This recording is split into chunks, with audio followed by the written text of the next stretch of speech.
I think from a storyline perspective, it would be kind of neat to see a team like that, like Void Boys, advance through. And I think that Suzy 747, I always call him Suzy because it sounds cooler. Yeah. I hate that, you know, the three-letter thing like MMYXY, you know, that kind of thing. Yeah, yeah. But I think Suzy's one of the most talented players in NA.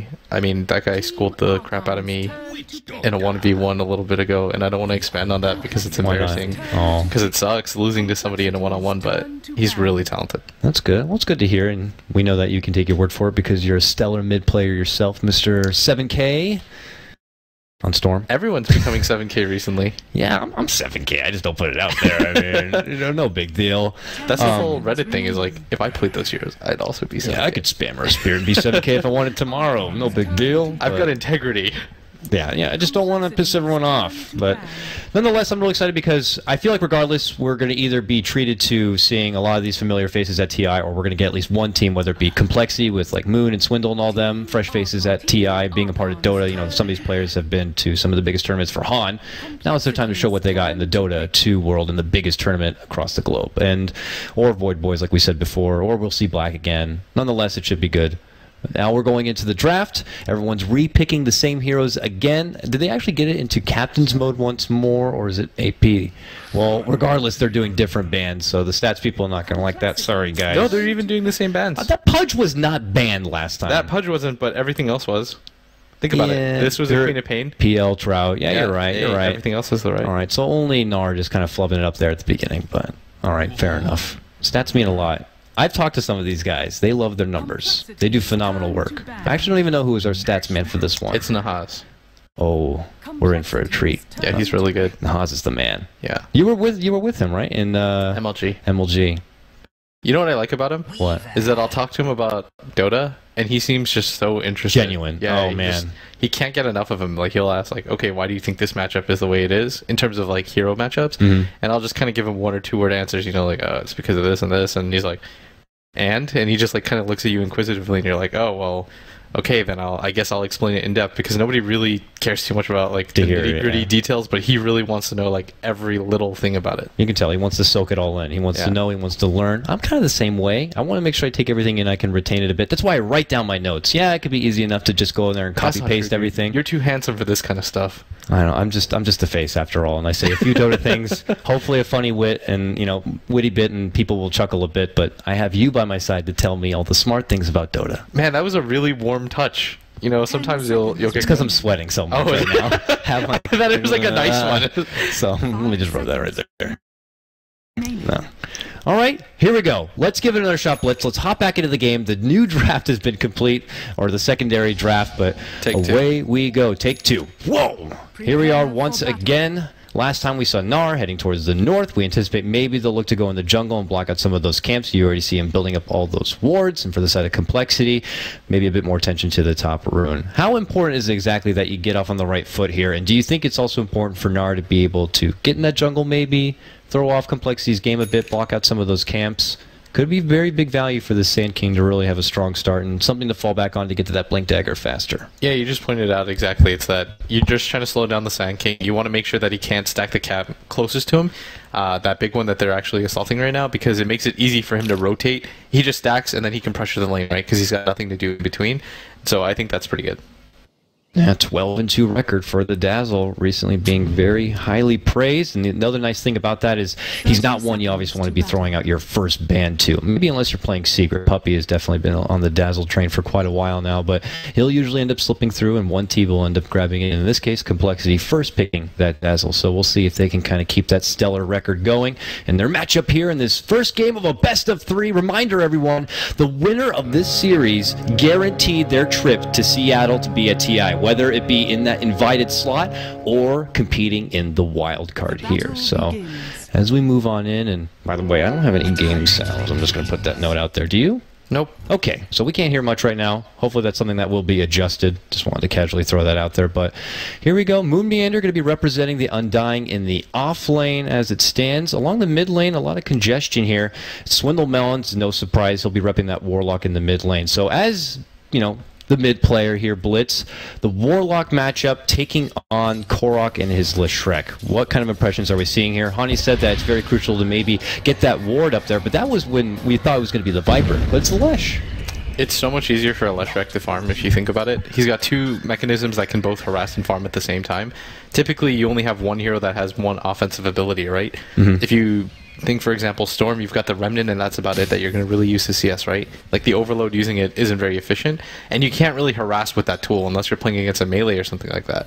So when you're playing against a Leshreek, you have to A, watch out for the stun, B, watch out for the lightning, and he can kind of flirt between using both of them, whereas Warlock is so much more straightforward. He has no like real farming mechanism. He's not really going to throw down a nuke to really get up in your face or something like that, but his base damage is fantastic.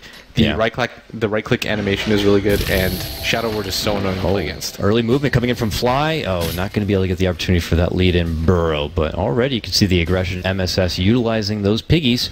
Got the double of them out, could help with the CS or harassment like we see there.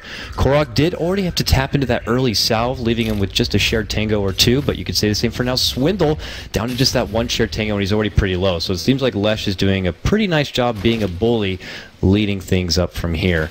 But of all these three lanes, which do you think is going to be the most important for which team to really be able to thrive? Now, might have to hold that thought. They're going to lead in with an early disruption, but this just might be a bit of harassment, and it is. They're just going to zone back Moonmeander as much as possible. I think the mid matchup matters the most, and I'm not just saying that because I'm biased. I think if the Warlock has a really good start, it's hard for him to get slowed down.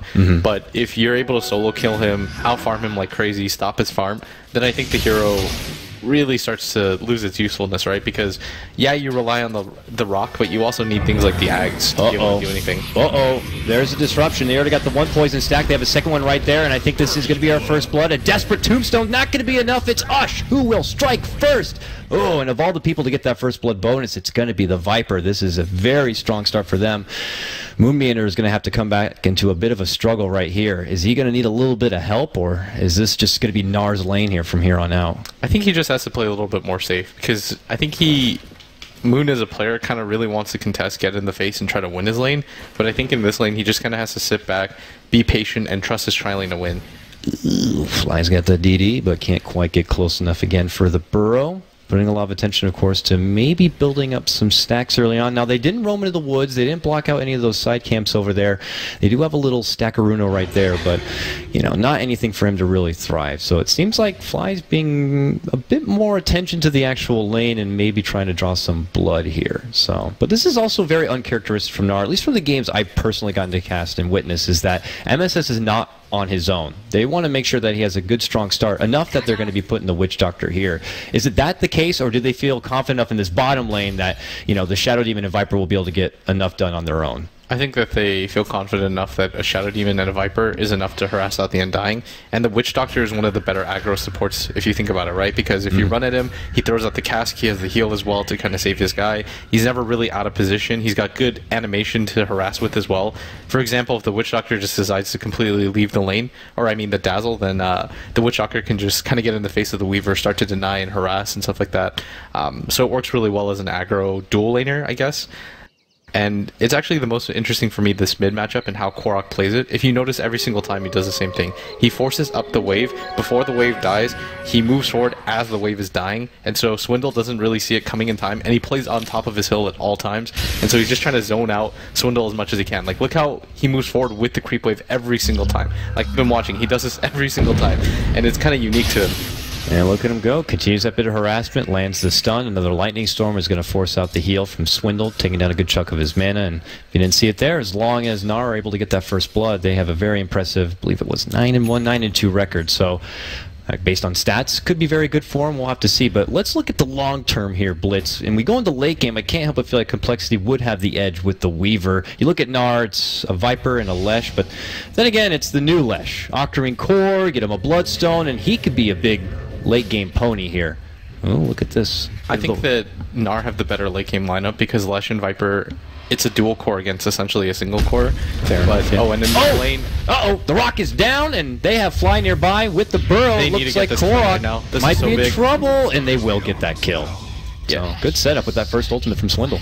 And you know how that was? It was because coRock, every single time when he pushes out the lane, he kills his way faster. He runs past the tower to chase the Warlock out of farm, and it's a good thing because if you look at the Warlock CS, it's 14. And if you're wondering why it's so low, it's because he forces out the wave, he pushes with his wave, and he's always on top of the hill, making him really susceptible to ganks. So what I was going to say is the Sand King should just rotate at level 4. When the Warlock hits level 6, just go for the gank because it's always going to work against a player like that. Good read of that pattern to really punish the coRock and doing a bit of the same thing over and over again. And with that rotation from Fly, they're able to get their own return kill and get themselves on the board. So very nice for them as we look over the levels. No surprise. Flash and Viper both at the top of level 6. Swindle is able to get his own level 6. It's 5 minutes, about 6 minutes in, and even though Moonmeander was brought down once, he's still been able to string together enough XP to about to be his own level 6 as it is. So enough talk about level 6, as level 6 has come out for everyone right now. Are we going to see a bit more team fight action come out from one side or the other? I mean, though the Rock is already down now for coL, but as NAR start getting things online, do you think they're going to get more action-packed and the rotations are going to come out, or are they going to be more driven to just take advantage of their lanes and continue to farm? I think NAR will go for more mid-game gank timings with this. Oh my, Courier taking down the Dire. Courier goes down. Really surprising. Oh, very unfortunate. Yeah, I think if I'm compLexity, you're a little bit too timing based, right? Like, you can't move before Fly gets his Blink Dagger. You can't move before Swindle has his Rock up. So I think that they're a little bit more static with how they're going to do things, whereas NARV can kind of get aggressive on the map whenever they want. Like, they have a Shadow Demon plus a Leshrac. That's one of the more stable combos to be able to play with, and once Beastmaster gets his ultimate up, it's a really low cooldown. There's the stun, there's the lightning. coRock, even though he was brought down previously, is confident to know that the Rock's not quite there and he can continue to do what he's been doing up to this point and Look at him, get the hell back. He just forces in. He's even died once and he's still forcing past the creep wave because he's just trying to secure that the Warlock doesn't get CS. That too. he's just so swollen, he's a man. He's like, I don't care about that. It's not going to affect me in my game, so I'll go ahead and keep being assertive like I like to do. So all that meanwhile, though, that means that Fly continues to farm up in the nearby jungle. Not the highest net worth right now, but once he's able to get that Blink Dagger underway, that's when the action could really start. I think here. They're trying to make a move again because they know that coRock plays back, or he plays up, and it's a level 3 stun, so they should be able to set this up. Uh-oh, the bottom lane. Early Viper Strike going to be going out on the Moon. He's going to try to go for the immediate TP, but that is going to be very unsuccessful. He ends up going down the second time this game, and this works out even the better. Again, it's Ush who picks up the kill, and he's king of the net worth right now because of it. Yeah, and I feel like Fly should have just tried to go for the wraparound on coRock if he was going to go for this, and Swindle's contesting this rune right now, but there's 2 heroes there this time. Uh-oh, face first Coconut. Early Maldic, but probably just a level 1 at that. And no room for you. coRock is going to quickly deny that, and compLexity going to have to walk away with nothing right there. So early pressure from both sides seem to be kind of in tune with each other as far as what they want to get out of this game. But as far as the lane matchups in the early game, I would have to say, you know, obviously bottom going very well for NAR. Mid, you might be able to make the case either way with the early kill onto coRock. But what do you think? As far as lane advantage, is it a strong start more for NAR just because of the multiple kills coming out in the bottom?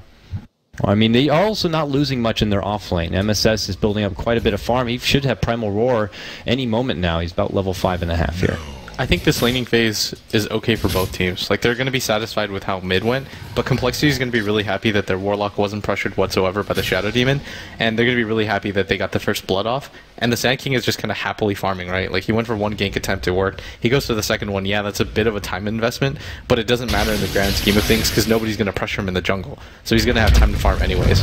Uh-oh, we've seen this before. Rock Burrow, this time the upheaval, he's going to desperately dish out the ultimate. He's going to try to run away, but there's nowhere to go. He's walking through molasses. He can't make it away. Now they will get the return kill with the help of Chad there on the Witch Doctor to take down Fly on his Sand King as the disruption comes out defensively to help out Chad, but can he run away from this big rock monster? He can. Barely alive right there at the end. They end up trading 1 for 1, but have to say it's a bit for the better of compLexity as they take down coRock once more. Oh, definitely. And I think the Warlock Golem, I'm not entirely sure. I think it hit the creeps once instead of prepping the hit for the Witch Doctor, so I felt like they should have gotten the double kill there, but it's one of those minor things that don't really matter too much. It does really benefit compLexity, though, because coRock, like we said, he's a snowball type player. Like, he needs a really good start, whereas Swindle isn't. Like, Swindle's okay with kind of trading farm, but the fact that they've gotten 2 kills off on him so far, he's gotten the XP for both of them, and he's been participating right now, I think is really beneficial for compLexity.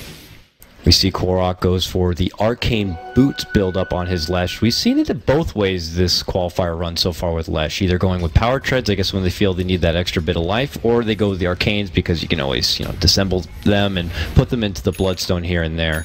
I don't know if you have any sort of inkling about that notion right there, just as far as it seems like the easier path for item progression for your Leshrac. Maybe doesn't necessarily need the extra bit of life. I think you should go for the Arcane Boots first, because the way that Leshrac plays, he's going to farm really quickly, and the Power Treads don't do too much for you, because eventually you want to get something like Travels, because you can push out waves so quickly, right? And that you want to be the person pushing out the wave, then TPing to your teammates to be able to help the push. So I think going for the Arcane Boots, and then having regular boots, and then getting a point booster, because you're going to farm so quickly. It's just the nature of the hero. Yeah, once he gets enough levels together, it gets out of control. But hey, Warlock got that Midas, so there's going to be that Midas. I would foresee a rush towards that Agnums, then a refresher, and then things just get absolutely chaotic. And if it does get to that point, what could be the answer from NAR with the lineup they currently got to stop the double rock dropdown? Or are they more based to prevent him from getting to that point? You have to prevent him from getting to that point. If you let a Warlock, especially as a core, build up a refresher, on top of the Aghanim Scepter, it's so hard to fight into. And NAR don't really have the best ways of dealing with it either. They've got 3 heroes that I'd say are relatively squishy. Oh, they're going to try to defend this tower. It's still not taken down as they can actually get the die. It looks like they will. Moonmeander's going to finish it off. Now, Chad looking to run away from here. Do they get the help? That mech was already picked up from Ush. They dish out the Viper Strike on Zyzz, but he's going to be able to Sakuchi himself away from trouble.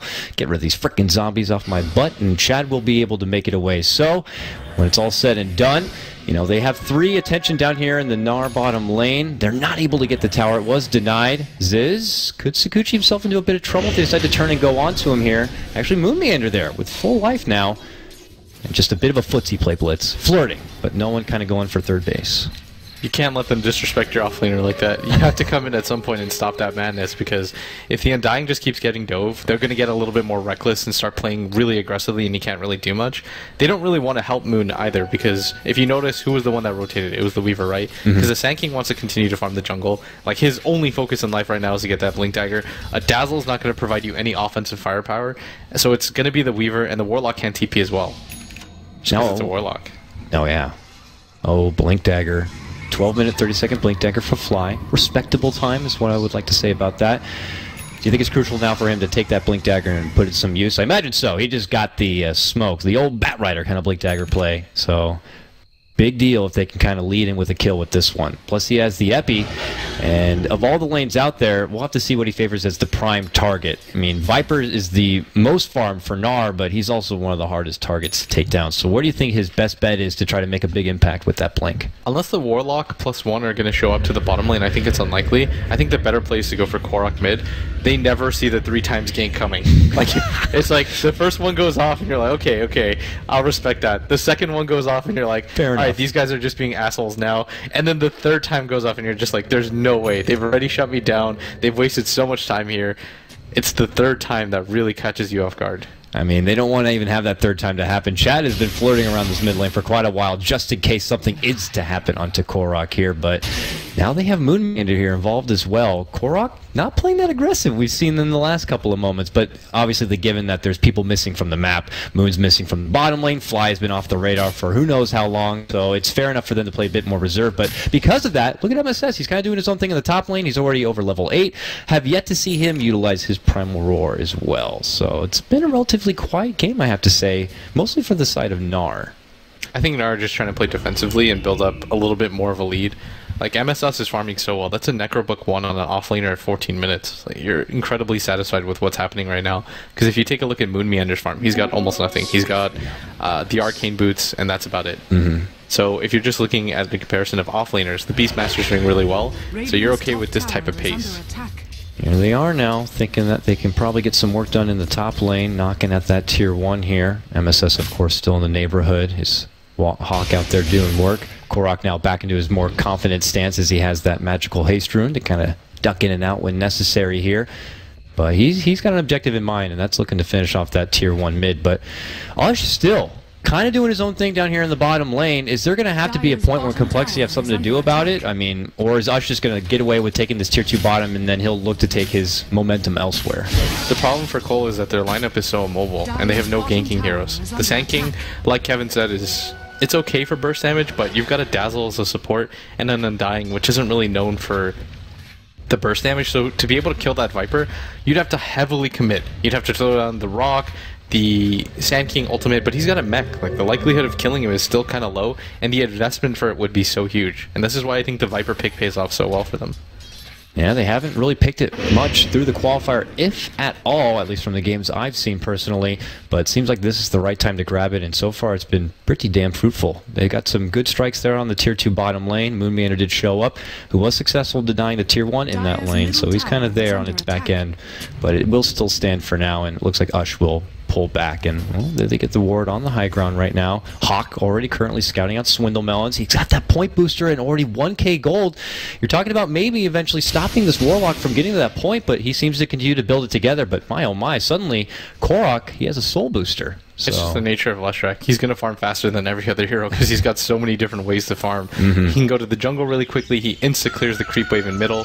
He can just keep forcing it back. If the Warlock goes for any sort of rotations, then he takes your mid tower. It's like a lose-lose situation overall.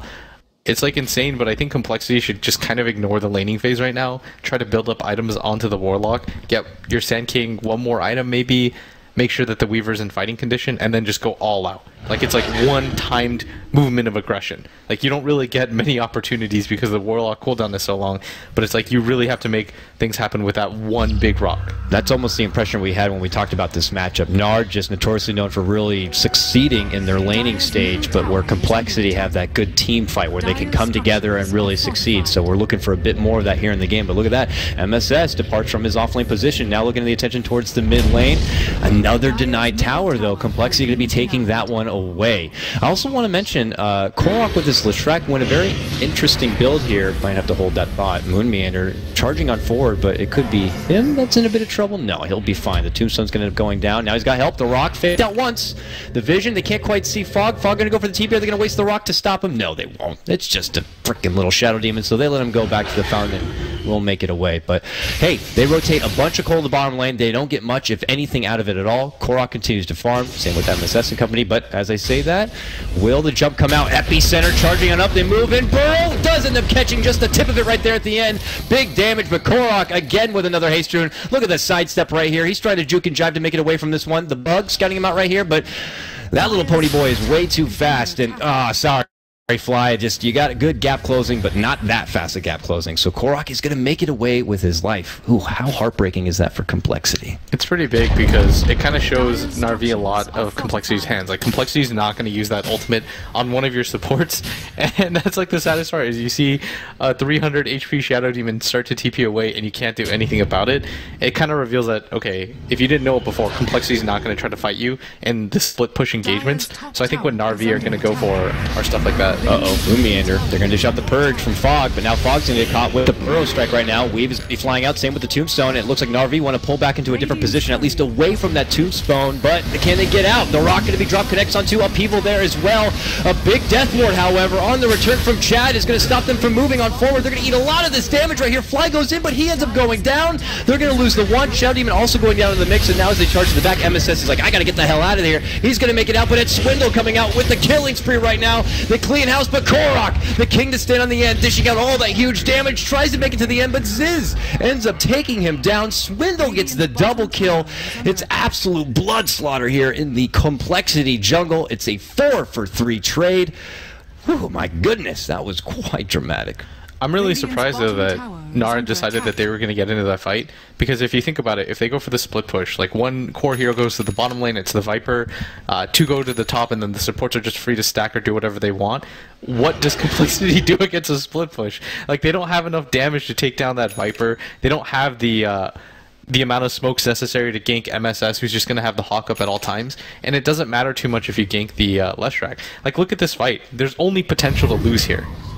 The other big thing is, if you didn't see in the bottom left corner, is compLexity also managed to sneak a courier kill during it. It was coming in, bad timing for NAR, and even more of a bonus for compLexity from this fight. So this is a huge dramatic turn from them. Not only just winning the fight, they've rid of that courier as well, and well, you can see the back end of it here. Chad desperate with the Maldic, but Zyzz just in a prime position there on the back, dishes out huge right-click damage.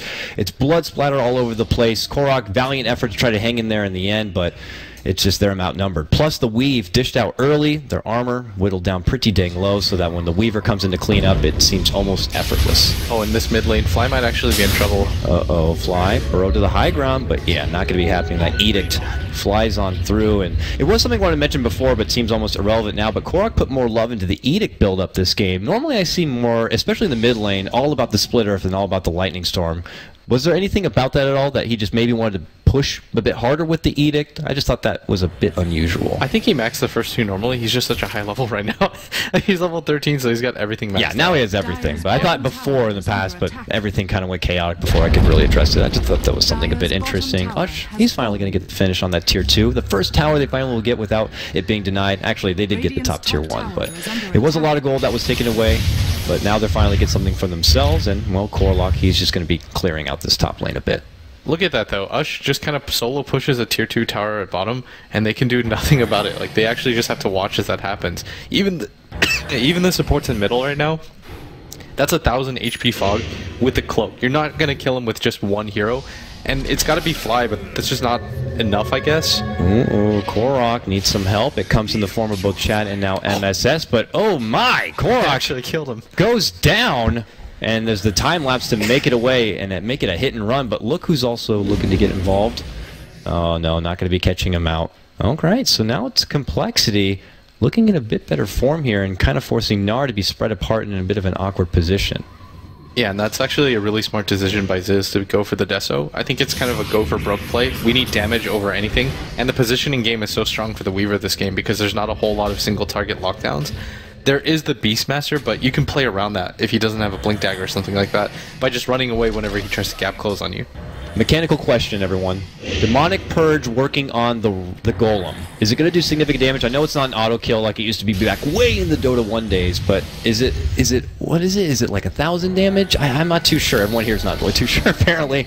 I want to say it does significant damage. I think it's just the base. I don't think it does extra. It doesn't do any extra? Okay. Then that would be really weird. I'm thinking back to the olden days then. I will tell you, though, the Purge does wipe out a Courier in one shot, so it's a fun little fruit fact right there. Now, compLexity, moving on in. It's going to go ahead and whittle down the tier 1 as much as possible. Look at this. Fly going to be able to catch out Ush on the high ground. This is a rock on the run. Yep, and they got the target. Crosshairs loaded right now, and now Ush trying to make it away, but the upheaval forcing him to move oh so slow. Mech is not going to be enough to save him. Zyzz now on a killing spree, and he's looking for more. Oh, Fly going to be coming up short with the burrow. Goes right into the sandstorm. Fogged. Going to make it out from additional trouble, but compLexity continue to assert their dominance. You can see double trouble coming out from Swindle as he does have that Agnums and Midas pairing, plus a lot of gold on top of that, and they're going to continue this momentum down towards the tier 2. The problem right now for NAR is that they haven't killed the Warlock whatsoever. He's been able to snowball really hard in every single fight so far and in all the engagements. He just kind of sits in the back casting the upheaval. He doesn't die. Korak's in trouble. He might be caught out. Defensive disruption might only delay the inevitable. He's going to get some extra ticks off with the ultimate. Chad getting down to pretty decent death ward right here. Actually goes down. But they do manage to take down the Weaver. And now it's a self-dazzle shallow grip to make it away from this one. And Fogged, he gets dropped. MSS finally unleashes his primal roar, but it might be just trying to save his ally, which is not going to be happening. He himself, very wounded, has to make it back. Ush, right back into the action here. Viper Strike is going to make it go onto Zyzz, but he gets the heal coming out from Moon. That tier 2 finally goes down, but it still ends up being a 3-for-1 trade. So though NAR very, very benefit in their laning stage, we're starting to see as the team fights erupt, it continues to be compLexity one after the other. Yeah, I thought Zyzz was going to go down, but the time lapse is so strong. It's hard to just kind of focus him down in these chaotic team fights where you've got the Warlock golems going off. And I mean, this is the perfect scenario for compLexity. To be able to use the rock to get a gank off and then push for a tower immediately after. That's your exact game plan. And I feel like NAR are kind of feeding into it as they're presenting opportunities for Swindle to drop down the rock. Like, he's looking for 1 or 2 heroes. He's going to drop it every single time if they're near a tower. Because you don't want to just drop it on top of a tower. It's kind of a little bit underwhelming at that point. If you can find an opportunity to drop it near a tower onto someone, then you're golden here. And, well, look at that. Undying. The newest shoes on the block in the Dota world. The Greave's going to be picked up for him. A solid grab for this hero. There's a few strong candidates out there for the new pair of shoes. You got your Huskar, you got your maybe even occasional Dazzle every once in a while, but Undying, I think he benefits a lot from this. Going to be a big impact for his team. They're clearly starting to work with, I don't know if I would identify it as a full death ball, but they're definitely trying to 4 or 5-man down these lanes, and those Greaves could really shine. And now NAR, maybe a behind the back play here. They sneak into the Roche pit, and they succeed in taking it down. Good grab for them, and it's going to be coRock who picks up the Aegis on his Lesh. That was absolutely crucial, because I feel like if compLexity gets that Roshan, they get a refresher on the Warlock, and then they give the Aegis to the Weaver, and they're unstoppable. Yeah. Like, I feel like the game just ends there. You can't really come back from that, because if you get racks in the mid lane, then they just have to start throwing down double rocks every single time it's up in the bottom lane until you take 2 sets of racks, and then the gold lead from there is a little bit too insurmountable. I think that what NAR have to do is try to look for pickoffs or try to engage before the Warlock can get the double refresher rock off. But I mean, it's going to be difficult as Warlock is level 16 right now. He's quite close to the refresher on top of that. Like, they have to engage before the towers hit. Oh, they might find MSS here. It looks like they will. They move in. Tombstone going to be dropped. The Weave already out. He's just going to go for a Hail Mary of a TP, but oh, not happening. He gets slaughtered straight out. And it's going to be ZfreeK who picks up the kill. This is unfortunate now for NAR getting caught out of position, but very nice for coL. They're going to take that, move right to the bottom, and clear out a fancy little tier 1 here. Leading at your net worth topper, it's now Swindle on that Warlock. He's going to continue to inch closer to that refresher, and things are going to be a bit of a problem here. I'm really a big fan of the way that coRock is playing this Lesh, though. He's just trying to get as tanky as possible, so he's in the middle of the team fight, kind of soaking up all the damage, getting in the way of everybody. I think this is the correct way to play this game, especially. You want to create a buffer between you and the rest of your team. Like, you want the Viper to be able to survive. You want the Witch Doctor, who's gotten, like, godly death wards off every single engagement so far. You want that to last as long as possible, and that's the only real way that you're going to get into an engagement. The problem, though, is look at this bottom tier push. You've got a Deso on the Weaver, you've got 2 rocks available for you. I mean, you know, from the Academics, and so it's too difficult right now for NAR to fight into that, but at the same time, giving up tier 2 towers against a guy that's going to get a refresher orb right now, I think that's a recipe for it as well. No, that's for the Lincolns. Oh, but that's more items. Very scary right now. compLexity looking pretty damn good at this point. ZfreeK being able to throw together now that extra defensive tool in the Lincolns. Though Viper Strike, and I know Ush is building towards the Agnems, could rid of the Lincolns pretty dang fast, but it still rids of 1 Viper Strike altogether here. So, yeah, there it is. He's now got it complete. And there also is the Magic Watermelon Refresher, now done on your Warlock. So do we just feel like at this point compLexity will overall have the better team fight, and they should look to utilize this refresher as fast as possible, maybe possibly trying to breach into the high ground at this point? There's only 1 more outer tower standing for NAR, and that's their northern tower just outside their base. I mean, I've got this expression right now. It's like, how did this Warlock get as farmed as he is? Like, they're going to have the vastly superior team fight if he can get both rocks off. Like, that's the key here, is that if NAR can somehow find a way to isolate him out, maybe roar him, follow up with the Lesh, throw everything on him at once, and try to pull him down as fast as you possibly can, then you probably win a fight, especially if you force Swindle to use those rocks defensively. But I mean, in a straight-up engagement, let's say compLexity just kind of make their way bottom, start beating on the tower, get the Deso hits off onto the tower, and then you drop 4 rocks on top of it at once, it's going to go down so quickly, especially in this phase of the game. It's a 27-minute refresher orb Aghanim's hand to Midas Warlock. Like, I'm actually just blown away right now.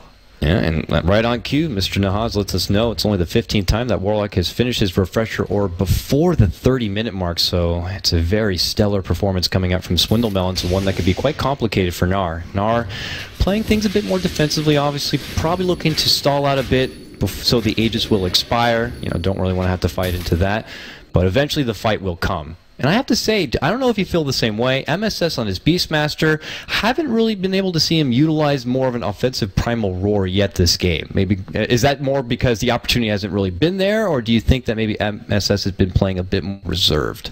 I think the opportunity hasn't been there. I mean, MSS has sick amounts of farm right now. Getting a Necrobook 3 that quickly into the game as an offlaner against the type of lane that he was against is really impressive. But compLexity have kind of just played this like group, don't show ourselves on the map, and then immediately show the 5-man show force, which doesn't really go well against the Beastmaster. Right? Like, the Beastmaster wants to try to look for the individual pickoffs with just the Necrobooks and him, or him plus 1 other hero early game, and those opportunities haven't really presented themselves. So I think it's a combination of MSS. He's playing like smart. He's not trying to force anything. He's waiting for opportunities to develop, and I think that's the correct response. But right now, compLexity, I mean, they're just playing really well right now. Is that they have a strategy, they're executing it really well. They're kind of just playing this like group mentality. Let's see what we can get. And right now, I think they're just going to try to go for broke right now. I think go to the mid lane because it's the most pushed in. Gank somebody if you can. If you can't, you're right at their doorstep anyway, so it doesn't matter too much. Like this smoke is a win-win situation. Yeah, they make a big fight here. They use the rock. They come out big on a fight. They can use those rocks to push into base and probably easily rid of the racks here. So this is going to be a huge fight for NAR to kind of fend off. And on the other side, a huge fight for coL. They come out big and successful here. You know, they could end up taking this game #1. But for now, the opportunity not there. NAR playing a bit more reserved. You see Fog back in the middle of the base, just kind of waiting out. They know a lot are missing from the map. They have a decent spread of wards out there to kind of see where the heck, you know, the complexity actually are. They didn't have direct vision of the smoke itself, but you can kind of do the math that by deduction, something fishy's happening right now. Yeah, they have to know that complexity after this timing, they're just going to go all out for it because they're not really waiting on anything else. It's not like the Weaver will get a BKB. I mean, the Undying's built for Guardian Greaves. The Warlock has everything that he's pretty much going to get. This is the best possible timing that you're going to get. And I really like that Na'Vi, when they went for the Roshan, I think that was a defensive steal. It's one of those, we have to try to delay the clock as long as possible. And you're seeing their playstyle reflect that. Because typically when a team takes the Aegis, it's like, okay, it's time to take every single tier 1 and tier 2. But that's not the case at all. They're like, okay, we have the Aegis now. Let's just use this as a defensive tool. Hopefully they fight into a 6v5. That would be the best possible case. But if not, we'll just buy ourselves more time. Because that's what Na'Vi are trying to do right now. They're just trying to buy as much time as possible for that one fight. Because complexity, they don't get a lot of opportunities at this. If their push gets repelled once or twice, then the confidence starts to decrease by complexity. They're like, oh, well, we're kind of stuck into this we have to go for broke kind of scenario. And if NAR are going to be waiting out for that one special fight, is their key component going to be Korok on this Lesh? He's been able to throw together a Eul's after his Bloodstone, which unfortunately did have to go down to 4 charges now, but he does have, as pointed out, about 2,400 gold saved up. We could expect to possibly see the Octarine Core come up as next, so that they continue to stall maybe for something like that and have him as the key factor in these fights. Yeah, he's going to be the primary damage dealer overall, and he's actually going to go for just pure tankiness, which I think is the right idea. His damage dealing isn't the issue for him, it's survival. Being able to survive all 4 of those rocks and the Tombstone and the Sand King ultimate isn't easy, and so I just kind of want to take a look at the Viper's items to really get a... Pimp, please. Yeah, so he's got S and Y, Aghanim's mech. That's about as defensive as it gets, right? Like, he's really beefy, he's got a lot of HP, he's got the mech on top of that. Oh, look at this. Korok has found a little Scorpion over here, and he's able to get Fly, what feels like relatively easy. Fly just maybe split pushing a lane, a bit far from home, but he will get punished. Nothing too dramatic for the side of complexity, but it's a new step in the right direction for NAR. Zyzz obviously going to be able to easily rid of that little Viper Strike, and he'll get bullied away from the lane. But NAR in a more comfortable spot, it feels like here, just based on their, well, body language, I guess you could say. Yeah, for sure. Anytime you get a pick off like that, Call guy, it just extends the timer even more for you. Like, you're just trying to wait things out for as long as you possibly can. And so that's reflected of that, right? NAR are taking chances. They're pushing up the lanes as much as they can, so that complexity doesn't have that opportunity to just go for that one push into the yank, into the double rock where we just managed to take racks off of them. Like, it's delay, delay, delay. Look for whatever single pick-offs they can, get out, push out the lanes, and then just reset the timer for as long as you can. I can't help but feel like that this might just have to come down to one epic Armageddon of a fight. I mean, it's either going to be a big one for complexity where they get the most and their double rocks come out and then they take over the base, or they come up short, they're stuck without their big bread and butter of an ultimate, and it's going to be NAR who continue to push on, because NAR are not as based around their big ultimates. They have Viper Strike, which is continuous. Obviously, Lesh doesn't have to worry about cooldowns too much. Primal Roar has got a relatively short cooldown, but whereas complexity are more built around this Warlock and when the big fight does break out. So I feel like it's going to be possibly that one and done, if anything. Possibly, you know, could end up being a big fight, moving to Roche, a little bit of period there, but oh man. More tools start coming together here for NAR, though, as you see. Chad's going to be able to get that Aghanim Scepter on his Witch Doctor. And is it a level 3 Death Ward right now? It is not yet. Only level 11, actually, so it's got a little ways to go, but hey, at least the spread's going to be there. Yeah, that's the thing that they're waiting for, right? Is that you just need to get as much farm as you can, and the Witch Doctor getting an Aghanim is actually so huge. If you can get, what he should wait for, I think, is wait in the back for as long as you can, pop the heal in case your teammates need heals, and then just wait, delay, delay, delay, wait for the 2 rocks to come down, and then go for that big ultimate, because it's the main thing that's going to save them at this point. Magic Cape, take me away! Fog makes it back to base with the help of that Glimmer Cape. No problem right there. Roche is back, everyone, so, you know, time to beat his ass. Isn't that so scary and depressing? I always say this. Yeah, villagers just show up, loot you. It's like, oh, you're just like, I'm back. My home, my tiny apartment's great. Kick his ass. Have you ever seen 50 First Dates? Yes. That. It's like he wakes up, he has no memory of what just happened, and he's like, you know what? Today's a new day. He's like, it's New Year's. The sun is shining. I gotta start working out again. Like, and then he just gets the crap kicked out of him. Like, hey, the friends. moment he lives. Yeah. Hey, no, not my precious Aegis. It was an heirloom handed down from my grandfather, Roche. Oh, no. Well, no, sorry, bud. Roche is the tragic figure in all of Dota. It really is, man. No one gets their ass beat more than this guy right here. So, with that, he is back up and ready. No team really kind of circling the pit yet. Obviously, the vision advantage could be on the side of NAR with the benefit of the Hawk. Well, just as I finished talking about it, it looks like NAR going to be the one to go in there and, well, whoop them down. Do they have the luxury of doing it, though? It's very scary to do against a team like compLexity. That's a very congested area for a team that has, well, the rocks. That's how they want to fight. They just want to throw down Dwayne Johnson twice in a row and hopefully win the fight. Like, that's the people's elbow. Yeah, you're just gonna suplex them down. That's the main goal, is to try to get them into a small enclosed space where you get a lot of like tight areas. You don't want NAR to have a lot of room to work with. So you want them to fight under things like the tombstone and things of that nature. Oh, yeah. The problem right now the Na'Vi are running into is that they want to take this Roshan because you can't give it to the Weaver twice. Like, killing him twice is going to be too difficult. Yeah. But if you fight into that area, it's also kind of a lost cause. Like, it's going to be too difficult. Ooh. Salt pick up the hood coming out from Moon. He's looking to press forward to the pipe, which has been buffed not that long ago here. An item that people regularly forget, you know, maybe just trying to stay free and stay clean, but could be very utilized here when you're going against this left. You're going against this big magic potential. But here we go. compLexity feel a bit more confident, you know, messing around with the Roche, feeling they have the stronger team fight as long as they keep their big fighters out there on the outskirts. And they're just going to inch it down. And it looks like the Weaver is going to be picking it up. There it is. Uh-oh.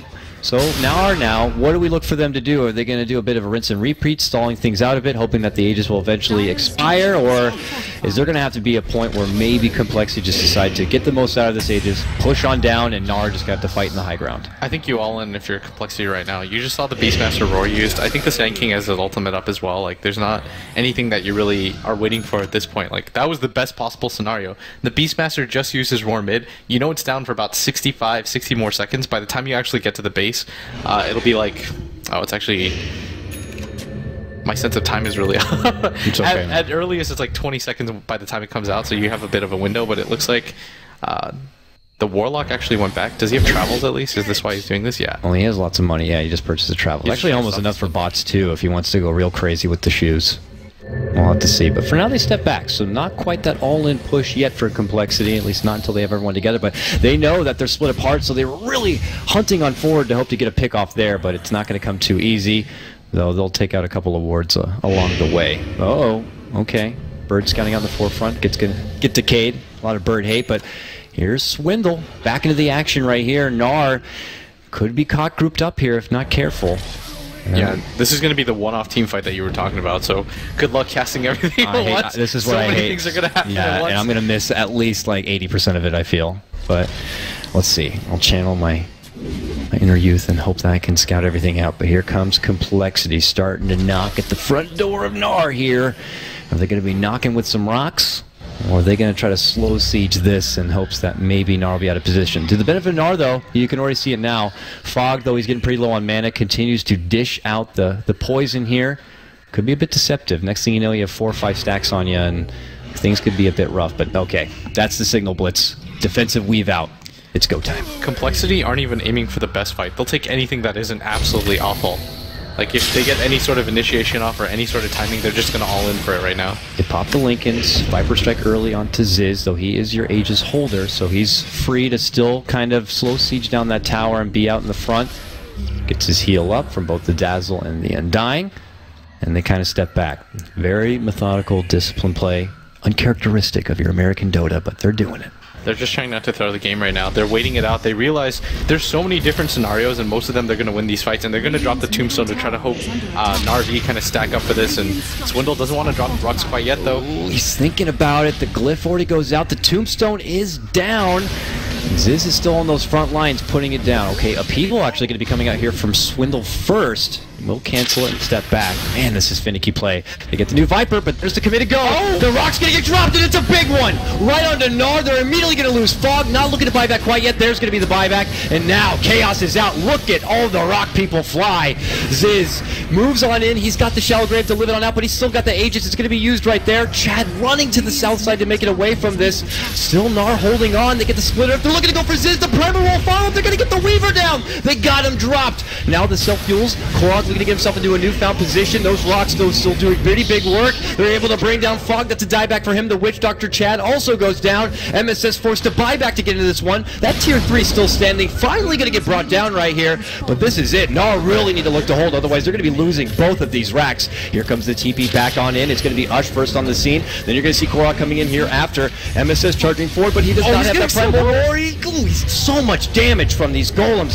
Finally, they start chunking down one by one. When the damage is done and the dust clears Blitz, it's going to be a tier 3 and 1 racks. I feel like that could have gone a lot worse. NAR, a respectable hold. Is this their time now to try to take it to the other side while the Rocks are on cooldown?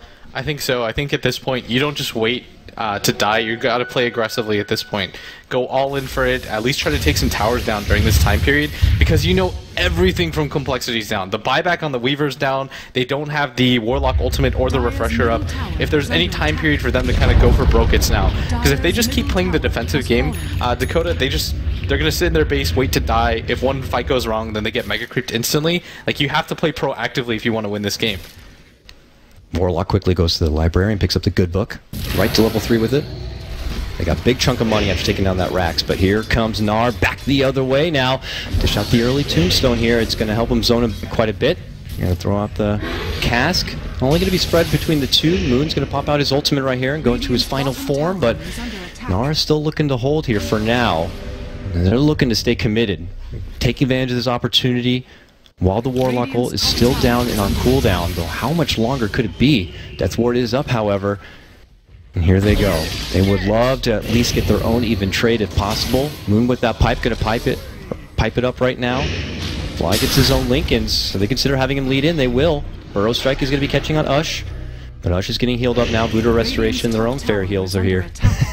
This is just such disciplined play for both sides. They do not want to look to overthrow. compLexity dropped this fight, then all that effort down the mid lane is pretty much going to be turned to a wash. If more of an advantage for NAR.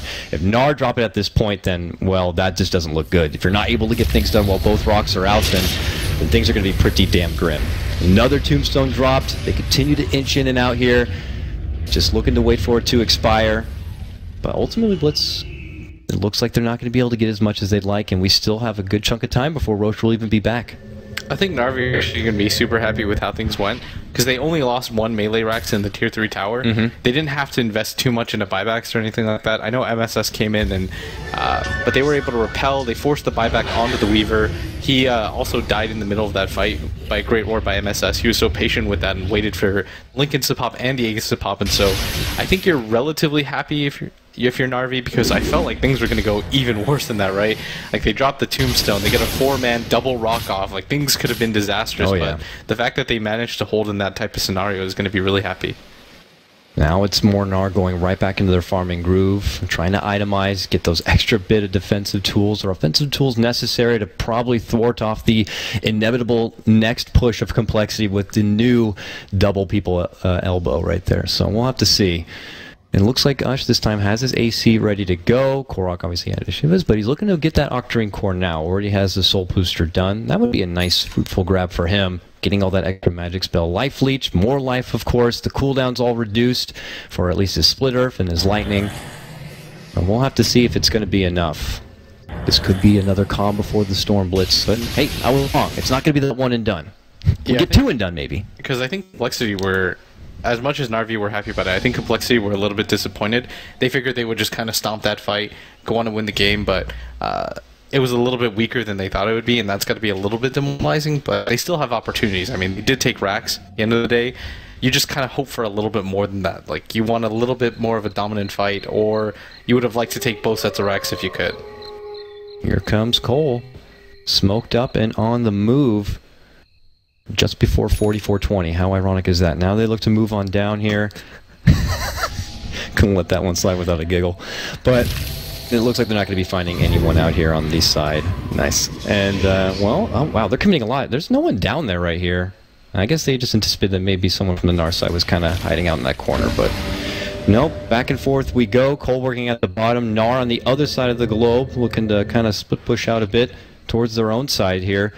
I mean, I'm just not anticipating NAR look to go on the offensive at all to try to make their own push happen. Certainly not while compLexity have the double rock, or will they use that as maybe an element of surprise, making their own offensive push while no one has an Aegis? Honestly, I think that coL need the Aegis to fight. The Weaver goes down too easily. There's too many things that can break his linkage, right? You just throw down the Lightning Storm and then, or you trick him with a Viper Strike and he's like, okay, well I blocked that, and then all of a sudden you get Beastmaster Roar. And Na'Vi, they do have enough damage to take him down. You can just target him with the Death Ward during that time period. It's long enough. I think for compLexity, you've got like 3 or 4 more pushes in you, so you're not really too worried about anything. The key is just to not get rebuttal killed, right? And they were able to hold that one time. It was like both the rocks were down, and I think that's best possible case scenario. You just want as many opportunities as you can to push the base. And Korok clearing out the wave here. Just minor damage on that tier 3, and as Nahaz pointed out, compLexity side, they have a bit more on the side of their supports and their backstaff. You see Fly's almost getting towards that 10k net worth mark, and then you look over on the side of NAR and you still have Fog trying to scrape together what he can, you know, still kind of just working with that Glimmer Cape here.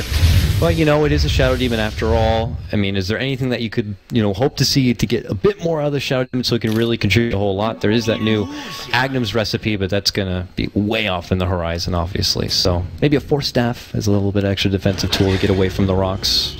Yeah, Force Staff is like the best possible support item. I know like Kevin really likes the Agnum Scepter on the Shadow Demon. He really just likes the hero in general.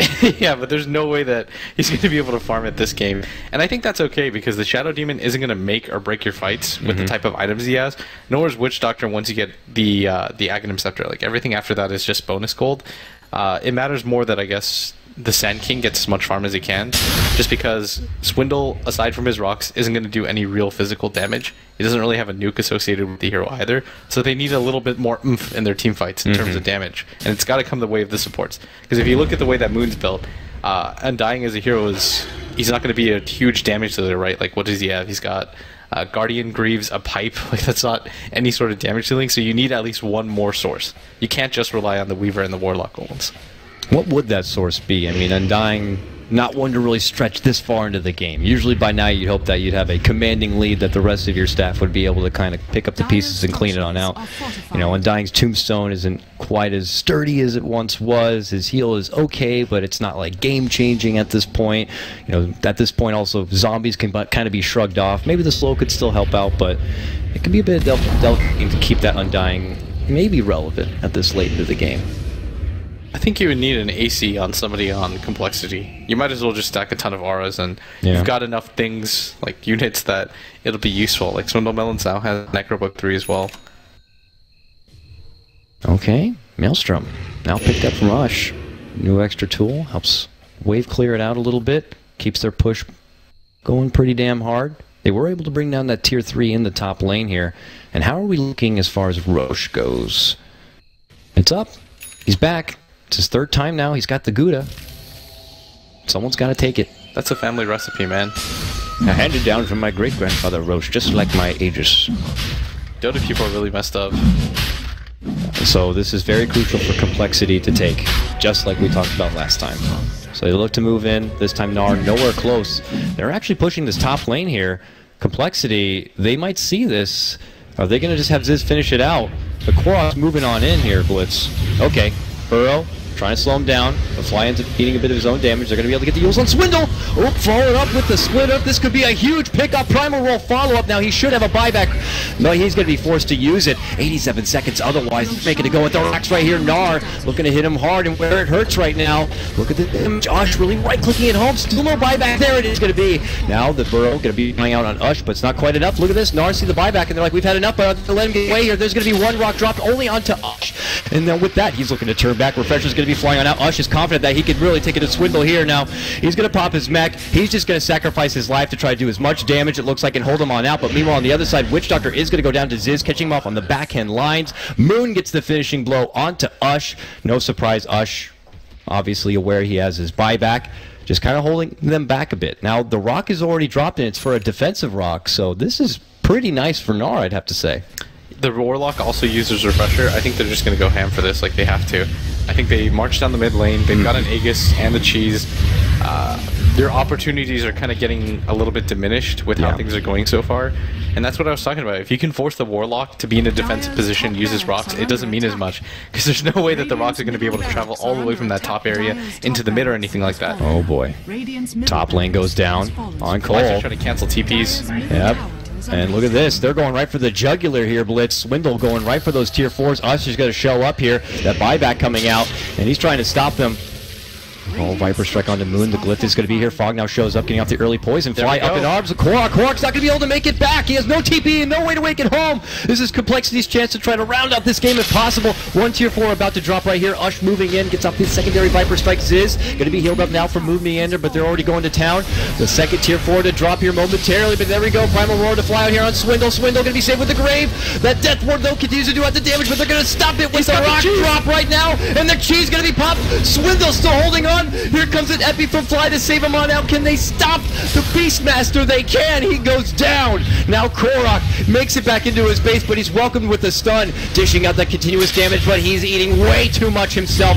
Desperate, throws up his own Yules, trying to make it back in a way, but can he make it out alive? The Burrow's going to be there from Fly. He goes down. He now has to buy back and return into the battle, but Zyzz has already cleaned out and finished up the Beastmaster. They're looking to go for the throne here, but they're slowing him down with the lightning strike. Now coRock moves right back in, trying to make it go. ZfreeK staying alive. Moonmeander might not be so lucky, barely inching it out. They're all so low. Swindle going to be caught with the splitter. If they're moving back in, they're going to get fogged. Zyzz looking to clean up. He's going to go down now. He does have a buyback. He's out for 100 seconds. Now, I don't think compLexity are going to be able to finish out the game at this point. coRock gets his double kill. It does cost a lot on the side of the NAR to hold out this big push. My God, Blitz. What the hell happened? Everybody was like on the edge of their seats right now in the studio, like like the mouths were open.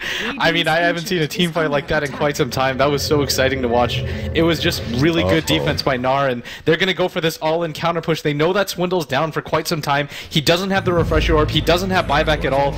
This is the moment right now for NAR to strike back, and they have to get a lot out of this. This is a minimum investment of 1 Rax, because you know, Naked Throne, no Glyph on cooldown. Once compLexity have the Refresher Orb, they just march down the mid lane and all in for the throne. There's not much you'll be able to do about it, so here comes NAR. Will they be able to take this game right back? It's coRock and Ush, the top two. These two have been record-breaking all the way up to this point through the qualifiers, and we're counting on this tag team to bring it home if you're a NAR fan. But for compLexity, they're going to be holding out. They have no Swindle, and as you pointed out, no, it means no rocks, nothing at their arsenal and ready.